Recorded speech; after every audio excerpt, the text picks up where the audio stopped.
किसी महान इंसान ने क्या खूब कहा है कि अच्छे लोगों की भगवान परीक्षा बहुत लेता है परंतु साथ नहीं छोड़ता। बुरे लोगों को बहुत कुछ देता है परंतु साथ नहीं देता। नमस्कार साथियों, आपके सामने एक छोटी सी कहानी प्रस्तुत करने जा रहा हूँ।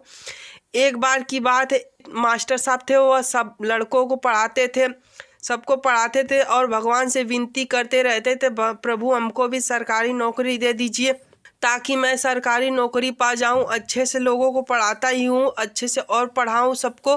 यह सुनने के बाद उनकी एक बार विनती पूरी हुई और उनको एक सरकारी नौकरी मिल गई। वह अध्यापक थे, अध्यापक वाली नौकरी उनको मिली। उनको नौकरी मिलने के बाद उनका ऐसे जगह ट्रांसफ़र हुआ कि वहाँ पे बहुत दूर दूर गांव थे, स्कूल से बहुत दूर पे गांव पड़ते थे, जिसके कारण उनको दूर से पैदल आना पड़ता था या अपने साधन से आए। तो यह सुनने के बाद यह सब सोच रहे थे। वह स्कूल के थोड़ा नज़दीक पे थे, तभी भी थोड़ा दूर ही था। वहाँ पे अपना रूम ले लिए, किराए का रूम लेकर वहीं पे रहने लगे रह रहे थे। और उनको वहाँ पे रोज़ पैदल आते जाते थे। कभी तो वहाँ के लोगों से कभी आ रहे होते थे या जा रहे होते, लिफ्ट ले लिया करते थे, जो कि लोग उनको लिफ्ट दे दिया करते थे। कभी लिफ्ट नहीं दिया करते थे। तब वह एक बार सोचने लगी, अगर मुझे स्कूल में पढ़ाना ही है, मुझे अपनी साधन लेना ही पड़ेगा।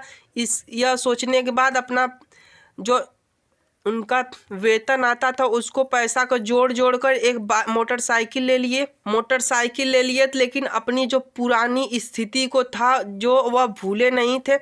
सबसे लिफ्ट मांगा करते थे, सबसे मिल जाया करता था, कभी नहीं मिलता था। यह बात कभी भूले नहीं थे। या इसके कारण सबको जो रास्ते से आते रहते थे उनको लिफ्ट दिया करते थे गुरुजी। वह अगर स्कूल से गांव की तरफ जाते तो कोई मिल जाता तो बैठा लेते थे, अगर गांव से स्कूल की तरफ आते थे तब कोई मिलता तो बैठा लेते थे।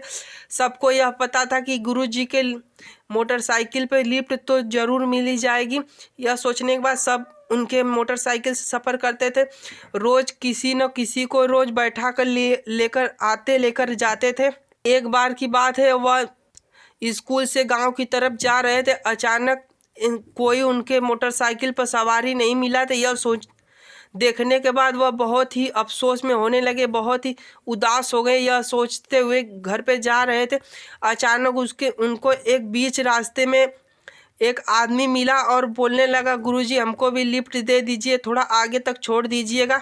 यह सुनने के बाद उनके चेहरे पे एक मुस्कान सी आई। मुस्कान आने के बाद उस आदमी को बिना सोचे समझे उसको लिफ्ट दे दिया, अपने गाड़ी पर बैठा लिया और जाने लगे। थोड़ी दूर तक जाने के बाद सुनसान इलाका पड़ता था, वहीं पे वो आदमी जो पीछे बैठा था, पीछे बंदूक लगा दिया और बोलने लगा, गाड़ी यहीं पे खड़ी कर दो।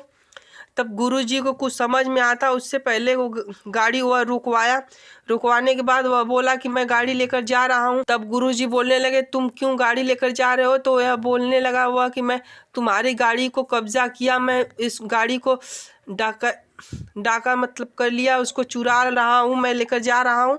गुरुजी बहुत उदास हुए और वह सोचने लगे। फिर उसके बाद वह बोलने लगे कि भाई तुम किसी से मत बताना कि तुम यह मोटरसाइकिल चुरा कर लाए हो।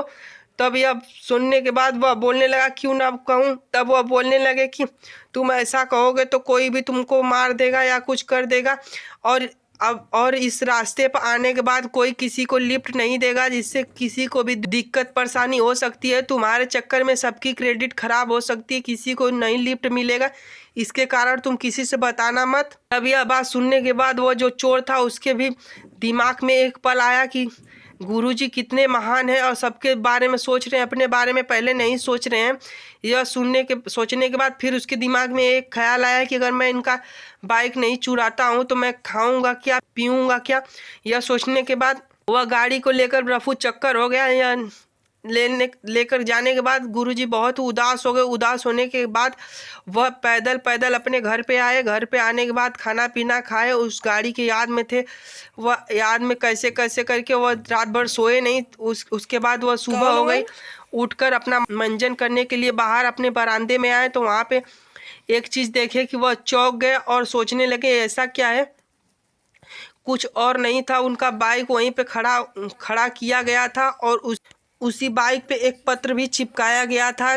वह पत्र को उचाड़कर वह पढ़ने लगे और मुस्कुराने लगे।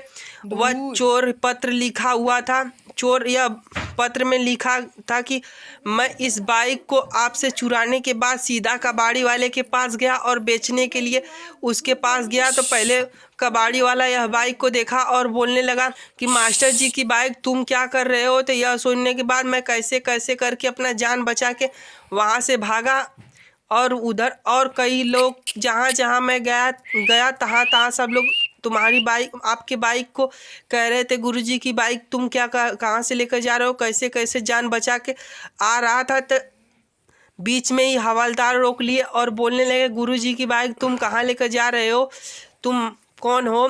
तब मैं उनसे कहा कि वो गुरुजी भेजे हैं सामान लेने के लिए। ऐसे करके मैं अपना जान बचा के कैसे कैसे भागते हुए आया, आपकी बाइक आप ही को सौंप रहा हूँ। इस बाइक को मैंने क्या चुरा लिया, सब लोग जान जाएंगे, यह सब हल्ला हो जाएगा, मैं पकड़ जाऊंगा, मैं मारा जाऊंगा। इसके कारण मैं आपका बाइक आपको वापस करता हूं। आपसे यह कहता हूं आपकी बाइक आप ही संभालिए, मेरे बस की बात नहीं है संभालने के लिए।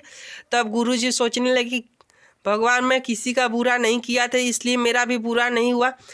अगर आप लोग को यह कहानी अच्छी लगी हो तो चैनल को सब्सक्राइब कर दीजिएगा, साथ में बेल आइकन को प्रेस करके ऑल पे सेलेक्ट कर लीजिएगा, जिससे हमारे आने वाले अपडेट की नोटिफिकेशन आपके पास पहुंचते रहे। नमस्कार साथियों, अगली वीडियो में फिर मिलते हैं।